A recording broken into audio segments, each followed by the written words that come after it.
Joël Abati, champion de handball olympique et monde et aussi préparateur physique et mental des équipes de France et WorldSkills. Vous avez fait le programme d'entraînement? Nous avons fait le programme d'entraînement basé aussi sur l'expérience et le palmarès du hand, qui a le plus grand palmarès français. Donc on a adapté bien sûr, puisque ce ne sont pas des sportifs de haut niveau.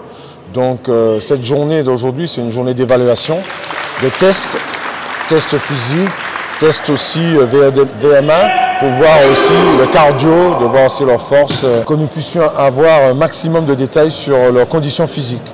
Et comme ça, on va l'adapter individuellement à chacun. Toute l'année, enfin juste pendant 6 mois jusqu'au mois de septembre. Jusqu'au mois de septembre. Mais chacun devra faire une progression. Donc ce qu'on va mettre en place, ils devront chez eux avoir des exercices pour évoluer à travers plusieurs exercices qu'on a fait. Mais on allie tout ça à la performance, à l'endurance. C'est ce qui s'est passé, le test Luc Léger qu'on a fait, c'est pour aussi évaluer l'endurance et permettre de voir dans l'effort, dans tout ce que nous faisons, qu'on puisse prolonger un peu plus ces efforts et qu'on soit performant jusqu'au bout. Mais pour le WorldSkills, on entraîne des jeunes comme ça, comme des sportifs? Comme des sportifs. Déjà, l'encadrement, parce que c'était important qu'ils aient cette âme de champion.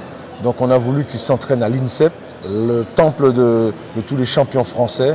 Et le fait de s'entraîner ce matin, d'avoir couru sur la piste du hall Joseph Merot, ça permet justement de s'identifier à ces sportifs et de prendre la robe du sportif. Donc c'est un comportement, c'est une attitude, c'est une volonté à travers l'attitude et la personnalité du sportif. Mais c'est aussi pour une préparation physique, pour les mettre dans les conditions d'efforts intenses qu'ils auront à faire pendant la compétition. Donc ils ont besoin de se retrouver comme des sportifs de haut niveau dans une préparation à l'effort, à ce que son corps se prépare aussi aux efforts pour éviter aussi les blessures. Moi, ce qui m'intéresse avant tout, c'est que c'est pas comme elle n'est pas totalement directive. Je les entraîne, je mets en place des exercices, mais c'est leur volonté aussi que je veux faire ressortir. Je veux faire révéler leur force aussi. C'est important qu'ils connaissent leur force, qu'ils savent à quel moment ils sont dans le rouge, qu'ils sont en difficulté, pour maintenir un effort parce qu'ils veulent réussir.